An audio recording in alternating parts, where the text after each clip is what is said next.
Vamos a hablar un poco de uno de los fundamentos del museo, que son las piezas y de cuál es un poco la vida de las piezas en todos aquellos apartados en los que no se ve.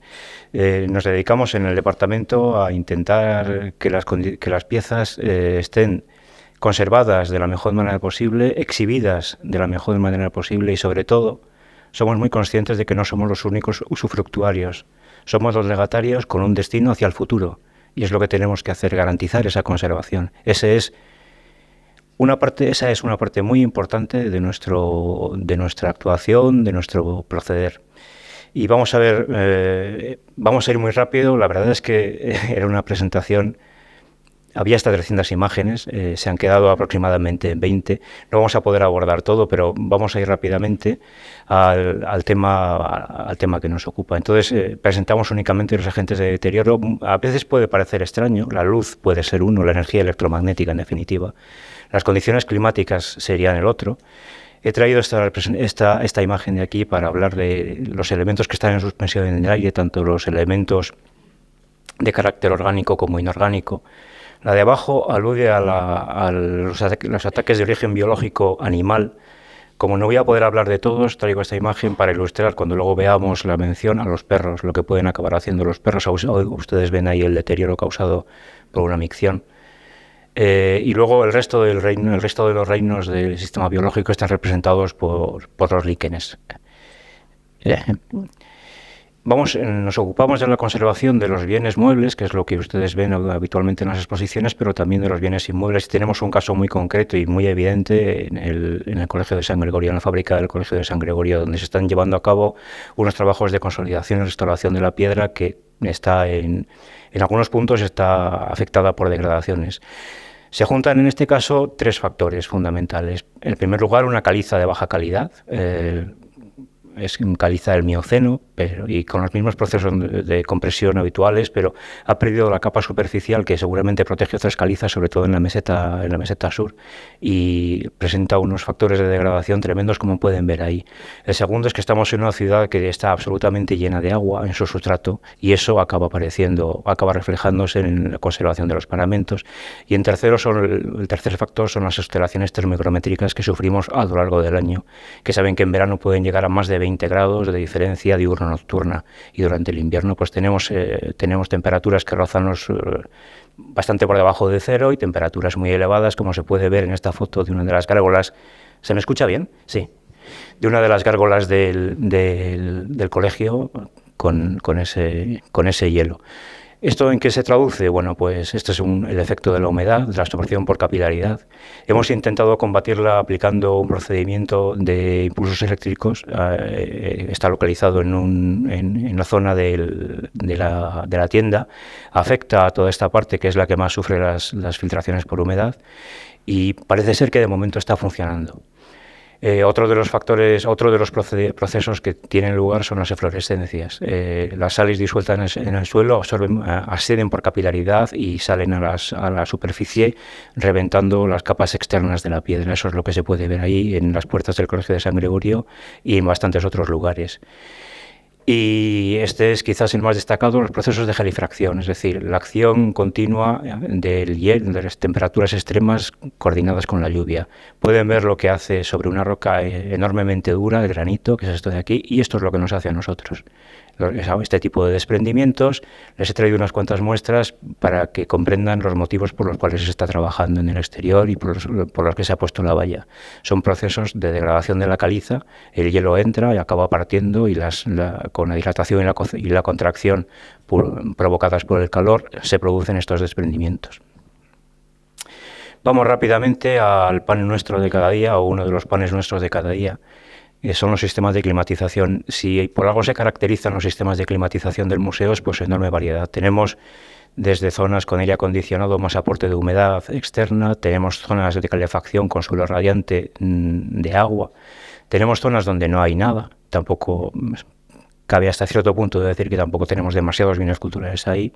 Tenemos un poco lo que sería la joya de la corona, o podría haber sido la joya de la corona, con sistemas de climatizadores y fan coils. No voy a hablar de fan coils porque es que no da tiempo. Todos teníamos muy claro que el mejor sistema de calefacción por suelo radiante era un sistema de agua, pero Pues nos pusieron un sistema eléctrico y con eso estamos. Teníamos también muy claro cómo queríamos segmentar la calefacción de la capilla en distintas zonas del suelo, pero alguien lo tenía más claro que nosotros y no es como queríamos. Y luego tenemos un edificio que funciona bastante bien solo con climatizadores en Villena. ¿Qué es un climatizador? Estamos cambiando por completo de tema, como pueden ver. Un climatizador visto desde fuera es eso y visto desde dentro el funcionamiento es esto que se ve aquí. Los tenemos ya dicho en Villena y en San Gregorio. En San Gregorio hay 2 tipos de climatizadores o 2 tipos de sistemas de climatización. En la planta de abajo lo que hacemos es lo que tenemos aquí, esta parte de aquí. Lo que hacemos es simplemente coger el aire del exterior, pasarlo por los filtros para intentar quitarle los elementos de suspensión, etcétera, etcétera, depurar un poco depurar el aire, aportarle humedad o no aportarle humedad, no podemos hacer otra cosa, y lanzarlo. Pero ese aire que está tratado, está energéticamente cargado y económicamente cargado, lo desperdiciamos absolutamente. Eso sale en las salas y de las salas se pierde en la atmósfera. Mejor sistema es este otro de la planta de arriba de San Gregorio, donde sí que podemos tener el retorno. El retorno quiere decir que los equipos captan ese aire que ya está tratado y se recircula. No se recircula todo porque por legislación tenemos la obligación de hacer una renovación de aire que en edificios abiertos al público se equivale al 30%, pero si el sistema funcionara bien, estando el edificio cerrado al público, podríamos cerrar por completo, sellar por completo el sistema. Diversos factores no permiten hacerlo, pero en general la estabilidad de esta zona es muy superior a la estabilidad de la zona baja, la estabilidad termocrométrica, hablando fundamentalmente de temperatura y humedad. Bueno, digamos que todo esto se estropea. La incidencia de la tecnología es directamente proporcional a la capacidad de averiarse. Entonces, hay condiciones que son determinantes. Por ejemplo, tenemos problemas con las compuertas. Si las compuertas de seguridad saltan por algún motivo, como un corte de electricidad, los tubos quedan colapsados y entonces si el climatizador sigue funcionando, esto revienta. Intentamos poco a poco reconducirlo y gestionarlo. Estos tubos, que son los que llevan el vapor de agua desde los humectadores hasta los equipos de climatización. Bueno, quería decir una cosa. Tenemos la teoría, por lo menos en teoría, de que si hubiera habido un cambio en la disposición de las baterías de frío y de calor podríamos deshumectar, porque es uno de los nuestras principales carencias. No podemos deshumectar y entonces en esas condiciones resulta difícil controlar. Vuelvo un poco a los elementos que se pueden estropear. Esto es lo que pueden ver lo que puede llegar a ocasionar un no mantenimiento de los filtros. Y esto es un humectador. No voy a explicar el sistema, pero bueno, sepamos que se estropean y constantemente estamos atendiendo a estas necesidades que surgen absolutamente todos los días. Vamos a hablar de la luz. La luz es un elemento indispensable. Puede contribuir a hacer una exposición enormemente atractiva y visitable, como en algunos casos de aquí. Puede echarse de menos cuando está mal planteada, como puede ser este otro caso, y puede tener una incidencia cero la iluminación artificial, porque en este caso la luz natural lo invade todo. En general en los museos preferimos no tener la luz natural más que como vía de escape, vía visual, y poder controlar las condiciones a través de la iluminación artificial. Hemos hablado antes, es un aspecto que tampoco vamos a abordar, hemos hablado antes del proyecto de renovación de la energía, de la iluminación del Colegio de San Gregorio. En principio, en 2018 se elaboró un plan para sustituir todas las luminarias halógenas por LED, porque por legislación está prohibida la fabricación de lámparas halógenas y bueno, siguen apareciendo en el mercado, pero su mantenimiento es muchísimo más caro. El problema es que un plan perfectamente elaborado duerme el sueño de los justos, no sabemos dónde, pero aún no se ha puesto en práctica. Cuando Carolina o yo nos ponemos pesados, o algún miembro del departamento o en general del equipo del museo nos ponemos pesados con respecto a la incidencia de la luz, nos miran raro, dicen, estos tíos son unos petardos que no saben de qué están hablando. Entonces, bueno, por esto es por lo que la iluminación del Belén es tan baja, porque la luz es un poderoso agente degradante. Y lo pueden ver aquí, en el caso de esta figura de toros y toreros, donde se le ha quitado la cofia, la redecilla, cómo esto ha protegido de la acción de la luz esta parte. Aquí lo mismo cuando se abre la chaquetilla o en este banderín que ha estado plegado. O sea, lo de la luz no es ninguna broma, es un asunto a tomar absolutamente en serio. Hay soluciones creativas como esta de un museo sueco o esta que a mí me gusta particularmente, que es lo que hacen en el Museo del Traje, la renovación sistemática de los objetos que están siendo exhibidos. Y luego una cosa que me hubiera gustado que aquí estuviera presente son lo que ellos llamaron zonas de adaptación lumínica. Son pequeños espacios en los que la luz sufre una disminución, no muy brusca, pero sí suficiente como para que la pupila se adapte, de forma de que cuando pases a un espacio interior mucho menos iluminado, no haya un impacto visual tan profundo como el que tenemos si esto no está presente. Entonces se pone un pequeño objeto, un pequeño texto, la pupila se adapta y cuando pasas a una zona con baja luminosidad, como son todas aquellas zonas donde se exhiben textiles, papeles, etcétera, etcétera, el impacto es mucho menor, la experiencia museística mucho más agradable. Biodeterioro, aquí tenemos un montón de posibilidades de las que no voy a hablar, ya hemos hablado de los perros, tenemos termitas, carcomas y cosas que son desagradables pero no nocivas como ratas o cucarachas. Bueno, tenemos un sistema, hemos habilitado un sistema, hemos cambiado el sistema tradicional que consistía únicamente en aplicación de sustancias disueltas en el aire, que tenía lugar en el almacén de Villena, por un sistema de trampas de feromonas que están distribuidos por todos los espacios donde hay bienes culturales. Periódicamente y con una lucha a brazo partido con la empresa encargada de esto, nos encargamos de que esto se revise. No hemos tenido ninguna incidencia, confío en que sea debido a la eficacia, o sea, confío en que el sistema sea eficaz y no que esa falta de incidencia se deba a lo contrario. Pero a veces las cosas nos vienen, y de esto hablará Carolina después, nos vienen dadas, porque en algún momento las piezas que adquiere el museo vienen con vida interior. Este fue el origen de...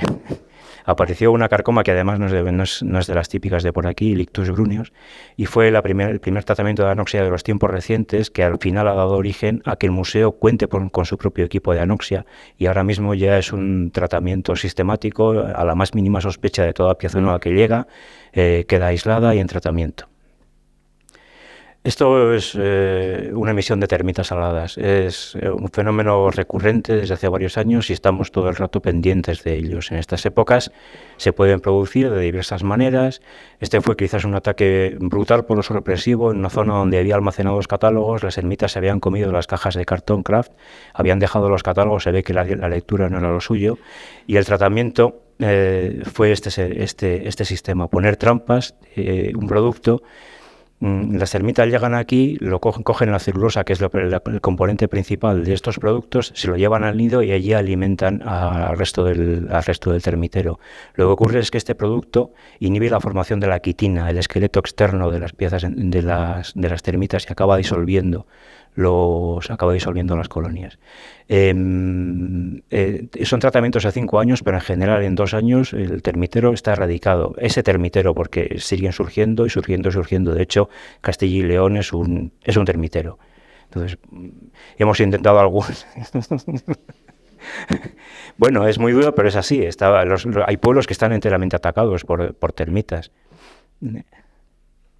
Esto es un sistema de trampas. Hemos visto las trampas de interior. Este sistema de trampas de exterior, para comprobar si hay ataque de termitas, se pone un cebo de madera fresca y en este caso se ve, este es el cebo en estado normal y este es el cebo atacado de termitas, y entonces es cuando se les mete este producto, en este caso hexafluorurón con la celulosa, queda inserto ahí.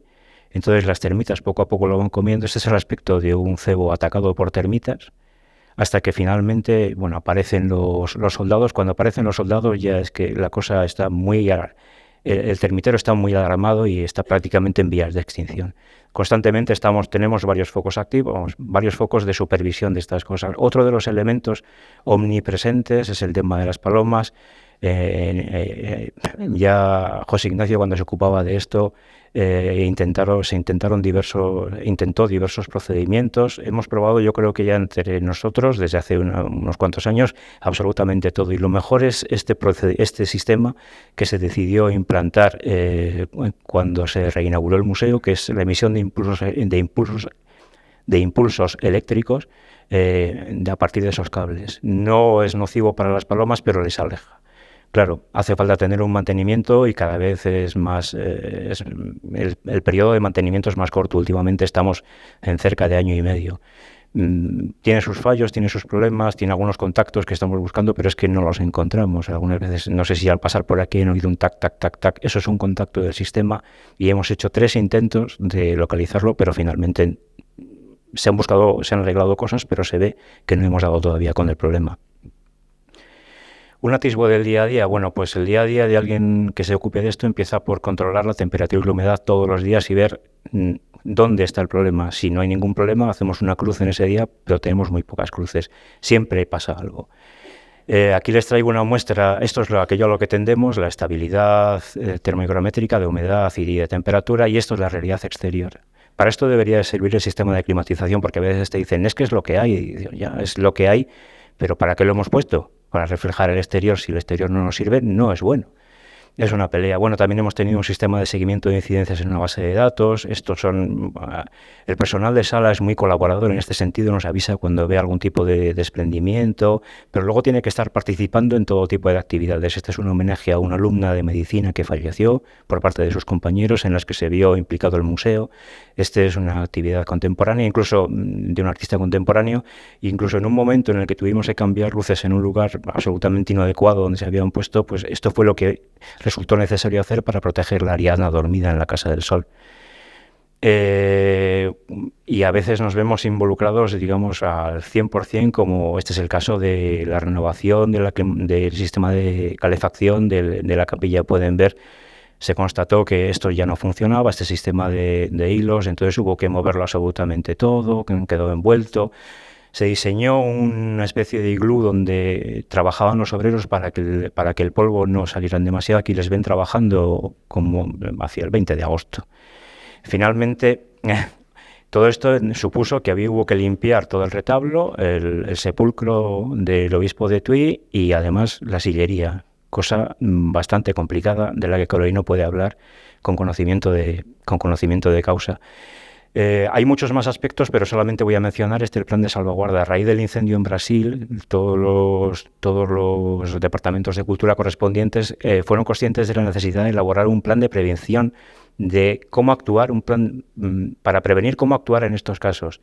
Hubo unas reuniones y aquello se puso en marcha, aunque el confinamiento lo abortó, pero sin embargo, bueno, quiero decir que este plan cuelga del plan de autoprotección de los edificios, que es un plan de mayor calado, redactado fundamentalmente por los departamentos de seguridad. Una vez que esto está activado, si ha habido una emergencia es cuando se activa el plan de salvaguarda. Nosotros tenemos un pequeño plan de salvaguarda porque cuando empezó la guerra de Ucrania, desde el Ministerio nos instaron a elaborar como mínimo una pequeña aproximación a estas posibilidades. ¿Qué podríamos hacer si llega a haber una alarma que nos obligue a tener que actuar con las obras? Entonces ahí es una aproximación mínima, pero ya tenemos algo. Lo elaboraron, fue elaborado por nuestra compañera Ana Gil, que creo que está trabajando en la exposición, no aparece por aquí, y en él se prevé cómo proceder con las obras, cómo jerarquizarlas en función de la actuación que haya que llevar a cabo. Incluso está previsto, bueno, aquí cada obra, esto se conserva en el área de seguridad, cada obra tiene una hoja de tratamientos, e incluso está previsto qué espacios del almacén general de Villena se podrían utilizar para ir almacenando obras. Es decir, si llegara el momento, podríamos evacuar una pequeña parte del Colegio de San Gregorio y podría ir ahí. Tenemos claro incluso el orden en el que las piezas se podrían ir depositando en estos lugares, porque quedaría colapsado. Y creo que cedo la palabra a Carolina, que seguirá con esto.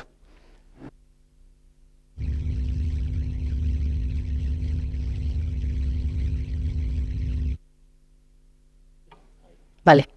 Bueno, no es que no sea divertido nuestro trabajo, pero sí has contado varias partes terroríficas. Yo he pasado miedo. Somos un departamento con trabajos claramente diferenciados, conservación y restauración, pero que están directamente intrincados y nuestros trabajos están directamente relacionados. De nada sirve restaurar sin conservar. Lo primero siempre es la conservación preventiva y es lo más importante de nuestro trabajo, aunque lo más vistoso sea la restauración. Yo, como han hecho mis compañeros, voy a hablar un poco de mi día a día, de los distintos trabajos que llevo a cabo, de los trabajos que los restauradores del museo llevamos a cabo, a veces de una forma programada y otras a manera de urgencia, haciendo malabares entre diferentes cosas que van surgiendo y alternando unas cosas con otras. Lo voy a hacer a través de ejemplos, muchos del pasado y algunos proyectos del futuro que anticiparé, y los puntos que voy a tocar, este es un poco el guión que voy a seguir en este breve tiempo, son la conservación curativa, luego labores de manipulación de bienes culturales, que creo que casi todos los departamentos hemos tocado porque son cosas muy transversales, coordinación de trabajos interdisciplinares, aquí hablaré del restaurador más como eje activo entre los diferentes profesionales que pueden formar parte en un proceso de restauración, la supervisión del trabajo de conservadores restauradores en colaboración temporal con el museo y ya la restauración propiamente dicha, la intervención directa sobre los bienes culturales.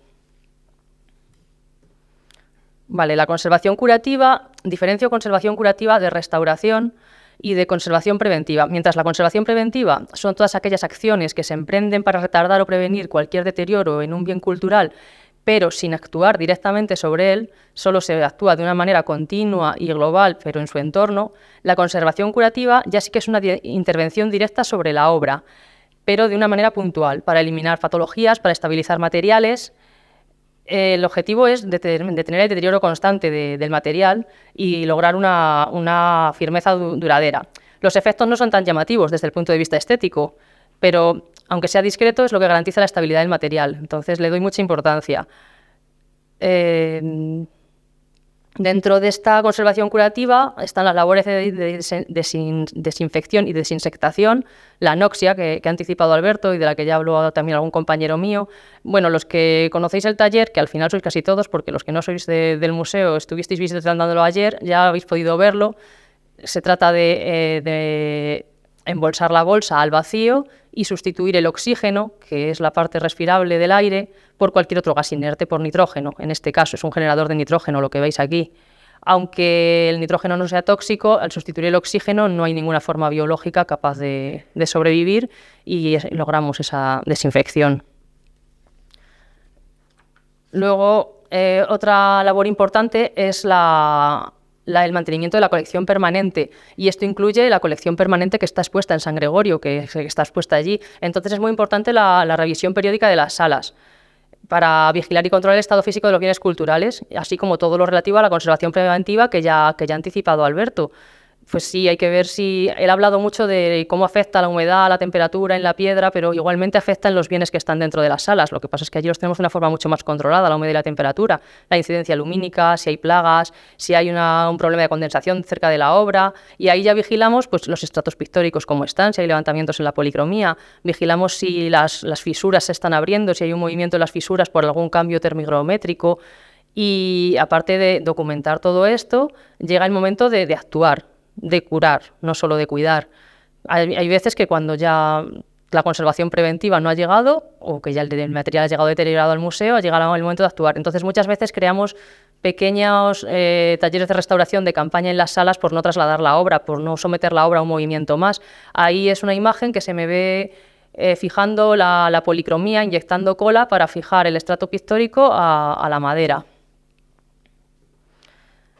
También hay veces que en esta revisión de salas implica una revisión de fragmentos. Tenemos una serie de fragmentos almacenados y bien clasificados, pero muchos de ellos no localizados. Y a veces pues, encontramos pequeñas satisfacciones, como encontrar pues, los perdidos clavos de Cristo en este retablo de la vida de la Virgen. ¿Qué es esto que tenemos aquí? De repente descubres, pero sí, es esta piececita pequeña de este tamaño, de este retablo. O encontramos pues, del profeta Leví, poder encontrar un fragmento del manto y del dedo que se había perdido. No sé por qué no sale el fragmento aparte. Bueno, se encontró el fragmento. Esta es la capilla del museo y el retablo de la Mejorada de Olmedo, y hablaba Alberto de esos trabajos que hubo en el suelo, pero no solo por esos trabajos. Hay zonas de muy difícil acceso para hacer un mantenimiento periódico, con lo cual nos vemos obligados a montar andamios para el mantenimiento periódico. Ya que podemos acceder a esos sitios de difícil acceso, se aprovecha pues, para hacer limpiezas superficiales, para comprobar el estado de los anclajes, el estado de los estratos pictóricos. Sabes que esta revisión que os digo de la colección permanente a veces implica acceder a donde no se puede acceder normalmente. Aquí veis una imagen del antes y el después de una limpieza de depósitos superficiales. Sí, es pasar el polvo, pero no quiero que lo veáis así. Pasar el polvo también hay que saber pasarlo. El polvo, el polvo araña las superficies, araña el oro.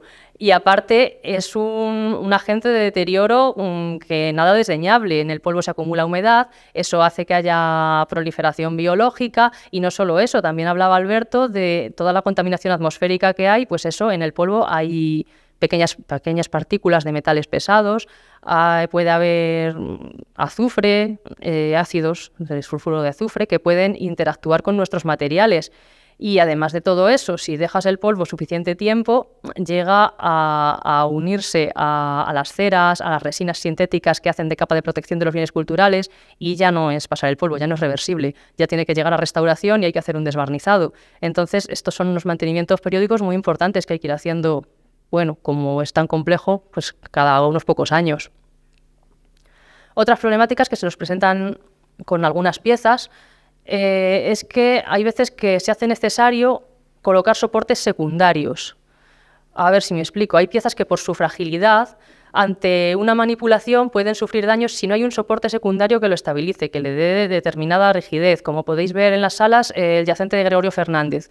Aparte de la obra, hay una tabla, una peana debajo y siempre se mueve con esa peana de manera indisoluble. Un problema sí tuvimos en Laoconte. Vosotros veis este parapeto tan bonito que lo recubre y que tapa lo que hay debajo, pero debajo lo que había... Esta es la única imagen un poco así visible que he podido, cuando está subido con la traspaleta, se ve por debajo y se ve que está sobre un cajón de madera que formaba parte de la obra, porque el Laoconte es de escayola, pero se había conformado directamente sobre ese cajón de madera. Entonces la escayola estaba pegada a ese cajón de madera, no se puede separar. Pero la madera es flexible. Bueno, nosotros le hemos colocado unos travesaños de refuerzo porque no nos parecía suficiente los que tenía, pero no era la solución. Bueno, esta en realidad la he colado porque es muy visible, pero no es el Laoconte, pero da igual. Para lo que quiero explicar, la madera es flexible y puede ir combándose. La escayola no es flexible, no va a seguir ese movimiento de la madera, con lo cual lo que se va a producir es un daño, es una fractura. En realidad es una alteración intrínseca a cómo está conformada la obra, porque han hecho una escayola sobre una madera, pero necesitamos un soporte secundario que le dé una rigidez, un palé de madera. Necesitamos que sea paletizable por el gran peso de la obra. Aquí ya veis sobre lo que estaba hecho, sobre este cajón de madera. El problema de esta obra en realidad es su gran peso para manipularla. La única manera, como no lo podemos separar de la madera, la única manera es cortar todo el cajón y colocar el palé. El problema es su gran peso, la falta de personal del museo, los pocos medios económicos y de personal de que disponemos, pero bueno, al final se puede hacer todo de una forma segura, con un poco de ingenio y de imaginación y pocos medios. Así que conseguimos cortar el cajón y colocar ese palé, y quedó sobre el palé y de una forma bien fijada. Esta problemática se nos da con más obras del museo, las de los soportes secundarios. Este ya os digo que fue especialmente complejo por el peso que tenía. Voy a hablar de las labores puntuales también de manipulación de bienes culturales, movimientos internos y externos. Existen muchos más movimientos internos en el museo de lo que el público puede suponer, pues por cambios de exposición permanente, por montajes de exposiciones temporales, de lo que aquí se ha hablado ya ampliamente, por traslados de obras a cualquier sitio, a restauración, a barnizado, a desinsertación, a fotografía, por la reorganización de espacios de almacenamiento. Y luego están los movimientos externos para préstamos y por depósitos de obras de arte, que hay muchísimos movimientos externos en el museo. No hace falta que diga que cualquier manipulación de una obra de arte, tanto interna como externa, conlleva un riesgo intrínseco y una amenaza potencial para la obra, especialmente si no se hace de la manera más adecuada y estudiando previamente todo lo que se va a hacer. Los movimientos de obra de arte, junto con unas inadecuadas condiciones de conservación preventiva, son las principales causas de deterioro de las obras de arte. Entonces, por eso os hablaba antes de que muchas veces hacíamos esos pequeños hospitales de campaña en las propias salas para evitar esos movimientos precisamente. Os pongo también esta imagen del Belén napolitano porque fue un movimiento interno, también os lo había puesto María Bolaños, unas imágenes del montaje del Belén napolitano, porque fue un movimiento muy peculiar, muy singular, en el que tenías que meterte dentro de la propia escenografía, bueno, que fue muy divertido. Para los movimientos externos ya os han contado todos los trámites que hacen falta. Bueno, es muy transversal, todos los departamentos lo han contado, supone muchísimo trabajo para todo el personal del museo, cualquier préstamo externo que hay, y hay muchísimos préstamos externos. La parte que toca restauración, pues es elaborar ese informe de estado de conservación del que hablaban, con los mapas de daños, y estudiar pues, los materiales que van a entrar en contacto con la obra de arte y qué sujeciones son las más adecuadas para cada obra de arte según el tipo de material que sea y cuál sea la obra. Aquí tenéis esos informes de conservación, un ejemplo de ellos, un mapa de daños de una obra, que es el depósito que está en el museo. Y bueno, estudiar cualquier problema que pueda haber en ese movimiento del material, cómo manipularlo, de dónde manipularlo, si el cambio de condiciones le puede afectar de alguna manera. Y por otro lado, cuando son préstamos que vienen de fuera, que vienen con su correo, que es esa persona encargada de acompañar a la obra de arte cuando viaja, el restaurador es el que atiende al correo para comprobar el informe de conservación que trae él. Otro movimiento del que no se ha hablado tanto y que también es un préstamo es el préstamo de Semana Santa. El museo conserva muchas figuras procesionales de Semana Santa y son muy representativas de la plástica barroca española. Contribuye a la Semana Santa vallisoletana con el préstamo de 42 piezas que salen a procesionar. Es un tercio de la Semana Santa vallisoletana. Desde luego la mayor colaboración que una institución hace a esta festividad y también una parte muy importante de mi trabajo. El préstamo conlleva muchísimo trabajo, muchísima dedicación. Todas las obras procesionales han sido restauradas en sucesivas campañas, pero ahora viene la parte de cuidar. Tenemos que evitar daños en los sucesivos montajes y desmontajes, que hay pues, a los técnicos trabajando en montajes, en desmontajes, subidos en las carrozas. Y año tras año se hacen estos movimientos con el riesgo que conllevan. Luego hay que evitar accidentes durante los traslados, pues puede haber ramas de árboles, puede haber terrenos desiguales, el pavimento, y luego está pues lo más difícil de evitar, pues los cambios bruscos en la climatología, en la meteorología. Hay que hacer igualmente puesta a puntos, mapas de daños, como cualquier préstamo para museos de los que os he explicado, pues eso hay que hacerlo con las 42 obras. Fijar las policromías, la conservación curativa de los que os hablaba, fijado estratos pictóricos, consolidación de estructuras, muchísimo trabajo antes de que salgan y después.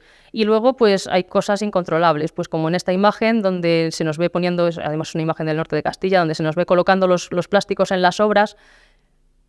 Nos vimos obligados a ellos porque el plástico no es una solución, es el mal menor, es un mal menor que la lluvia, pero es un mal. Los plásticos, al fin y al cabo, son muy grandes, son muy ingobernables, han estado al final en contacto con el suelo antes de ponerlos y estás arrastrando depósitos superficiales que pueden arañar las policromías, con el viento pueden partir partes frágiles de las obras como los dedos y los problemas de condensación. Con la humedad tan alta que hay en el ambiente, echar un plástico puede condensar y es humedad directa sobre la obra de arte. Entonces, si hay riesgo de lluvia, la solución es que no salgan, pero con condiciones cambiantes, pues a veces sucede esto.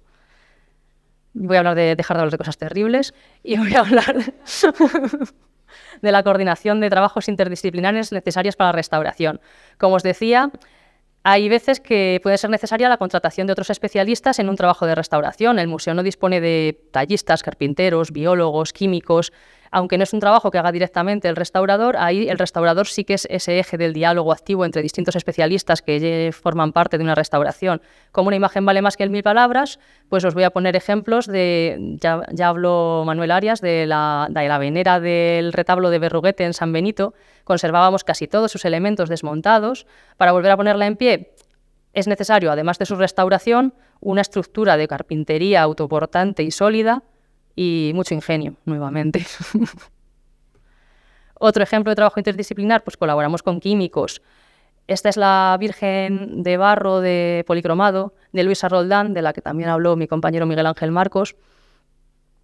Antes de abordar su restauración, como se hace con otras obras, se han cogido una serie de micromuestras para mandar al laboratorio y hacer análisis químicos. A través de esos análisis químicos, aquí tenéis algunas estratigrafías, algunas fotografías al microscopio de los distintos estratos pictóricos. Esta es la capa pictórica y se ve pues, las capas de preparación, las capas de policromía, a veces sucesivas capas de policromía, vemos que hay repolicromados. Aparte de eso, se pueden analizar aglutinantes, pigmentos, barnices, nos da muchísima información. El Museo Nacional de Escultura hace de cada intervención un estudio de materiales y técnicas.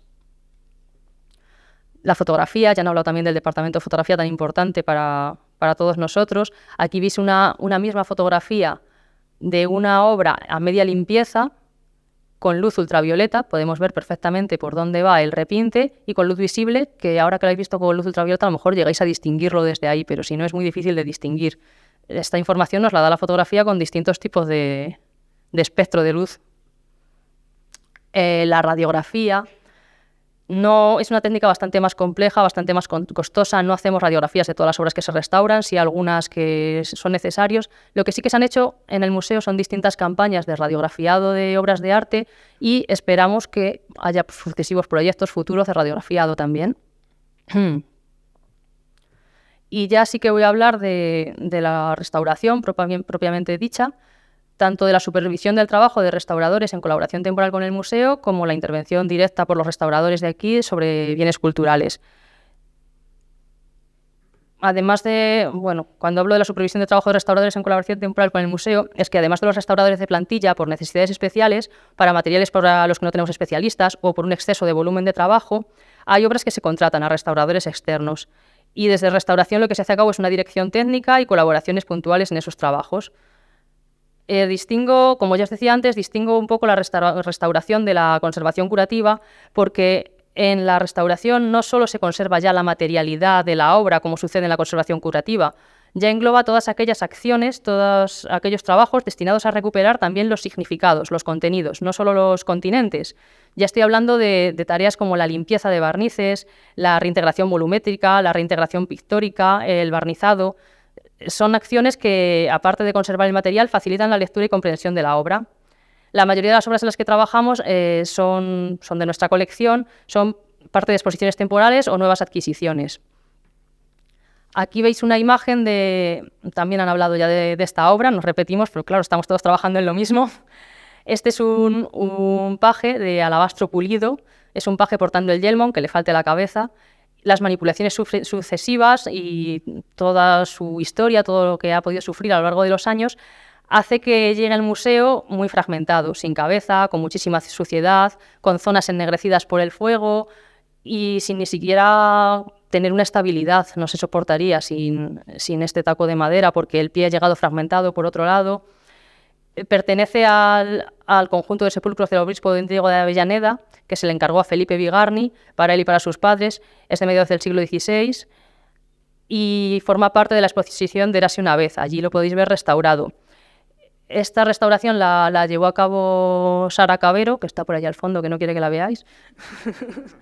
Y fue un trabajo espectacular, ha sido un trabajo en equipo, aquí podéis ver los resultados, ha sido un trabajo en equipo precioso, con muchísimas problemáticas, ha habido que reintegrar toda la peana, como veis, para lograr su estabilidad. Y sí deciros que el alabastro es un material muy delicado, muy sensible al rayado y muy difícil para su limpieza, porque también es muy sensible a la humedad, es muy soluble en agua, realmente químicamente es un yeso, es realmente soluble en agua. Y hay muy pocos especialistas de limpiezas de alabastro en España, y hemos tenido que estudiar mucho, aprender mucho, ponernos en contacto con otras instituciones. Hemos tenido que leer los trabajos para la restauración del altar de Rímini en Frankfurt, los trabajos de Harold Theis y Miguel González de Quevedo, y aplicar técnicas que habían aprendido previamente ellos. Ha sido divertidísimo, hemos aprendido muchísimo y bien merece una presentación aparte, pero aquí no me da tiempo. Mira, este es otro cuadro en el que está trabajando ahora también Sara Cabero. Es un cuadro de Pedro Machuca, es una tabla del siglo XVI, y este también ha sido muy interesante. Venía muy deteriorado, tanto el soporte, que había sido sometido a restauraciones muy agresivas, supongo que hace muchos años, en los que así había sido rebajado, y eso implicaba que la tabla tuviese mucho movimiento, y eso implicaba desprendimientos de la policromía, pero además había sido también, suponemos que sometido a una limpieza química muy agresiva que había eliminado las veladuras. Esta no es la obra completa. La obra completa tenía una serie de veladuras encima que cambiaba su aspecto totalmente. Le faltan capas de policromía. Y restaurándolo, pues nos vino la problemática de criterios de hasta qué punto intervenir, porque nos dimos cuenta, tanto por pequeños indicios que teníamos, como por estas caras en sombra que había al fondo que no tenían ningún sentido, tanto por una tabla de una crucifixión de Pedro Machuca que se conserva en el Prado, que debía ser de noche, aunque con la limpieza de veladuras se había vuelto día. Entonces, ¿hasta qué punto podemos reintegrar sin tener datos reales de cómo era? Pero si no lo reintegramos, ¿qué sentido tienen estas caras al fondo que se pierden totalmente? Porque esto ya es el estuco visto, aquí ya no queda policromía. Y pues en ese debate de criterios, ahí estamos. Hemos decidido reintegrar la tabla y ya veréis qué queda de todo esto en alguna próxima exposición. bueno, creo que me estoy pasando de tiempo. Esto es la cabalgata de Luisa Roldán, que también estamos trabajando en ella y que también veréis en algún proyecto futuro. Os pongo algunas imágenes para que veáis fases de estucado, de limpieza. Y pues les pido disculpas por no haber dedicado más tiempo a estas intervenciones, que son la parte más visible de mi trabajo, que es lo que se vende sola, porque es muy visible. Yo era consciente cuando hice la presentación que no me iba a dar tiempo a hablar de todo esto, pero lo que quería visibilizar era este trabajo oculto, el que no se ve, el que no se vende y se explica por sí solo, el que es mucho más invisible, pero que es muy importante. A ver, hay que tratar todas las acciones que una obra demanda. La conservación curativa es fundamental. ¿De qué sirve intervenir directamente sobre la obra de arte si no eliminas los factores de alteración que afectan a la obra? Va a volver a deteriorarse. Entonces, la conservación preventiva es fundamental. La restauración devuelve esa legibilidad. La obra no tiene su valor estético si no llegas a esa restauración ya estética. Pero si hubiera que priorizar, la conservación curativa depende de la permanencia del material en el tiempo. Por eso quería un poco darle más visibilidad a esa parte. Evidentemente, todo esto que he contado no lo hace una restauradora sola, hay mucho trabajo en equipo detrás, así que pues mi agradecimiento a todos mis compañeros por su profesionalidad, por su buen hacer y bueno, como también han dicho mis anteriores compañeros, mi agradecimiento también a la directiva del museo por poner los medios para que todo esto se pueda lograr y a todos ustedes por hacer posible el museo. Gracias. No sé si quieres añadir algo. No,